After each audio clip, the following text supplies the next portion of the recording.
भारतीय अखबार economic times में एक आर्टिकल छाया हुआ है जिसमें कहा गया है कि पाकिस्तान और चीन मिलकर भारत की मशरकी सरहदों पर दबाव बढ़ा रहे हैं और इस मकसद के लिए पाकिस्तान, चीन और बांग्लादेश में एक गैर एलानिया इत्तेहाद भी हो गया है और अब इस इत्तेहाद में श्रीलंका को भी शामिल किया जा रहा है और पाकिस्तान के army chief field marshal Syed Asim Munir का दौरा श्रीलंका को भी इसी सिलसिले की एक कड़ी करार दिया गया है और इस मजमून में कहा गया है कि श्रीलंका के दौरे का मकसद इसके अलावा कुछ नहीं कि पाकिस्तान उन तमाम ममालिक जिनकी सरहदें भारत के साथ मिलती हैं उन्हें अपना हमनवा बनाए ताकि भारत की सालमियत के खिलाफ कोई खेल खेला जाए। अब ये जो भारत की सालमियत है ना जनाब, ये इस वक्त एक बड़ा ही इंपॉर्टेंट सवाल बन गया है और इकोनॉमिक टाइम्स ने अपने इस आर्टिकल में जिन खदशात का इजहार किया है ये देखते हैं कि क्या वो खदशात दुरुस्त हैं या गलत हैं।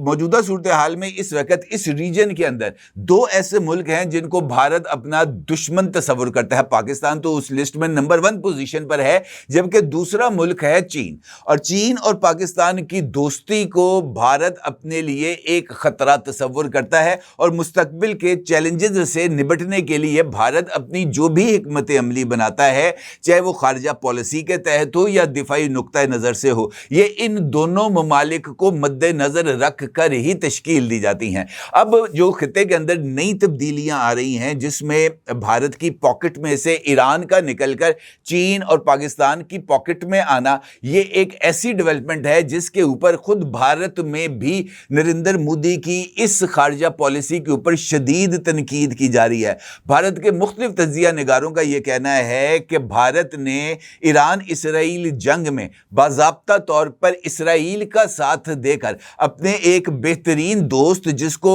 खित्ते में मौजूद दीगर ममालिक के खिलाफ भारत बहुत ही खूबसूरती के साथ इस्तेमाल कर रहा था, उसको भारत ने अपने हाथ से ना सिर्फ निकाल दिया है बल्कि उसके नतीजे में अफगानिस्तान तक रसाई के लिए भारत के पास ऑप्शंस भी अब मुकम्मल तौर पर ख़त्म हो गए।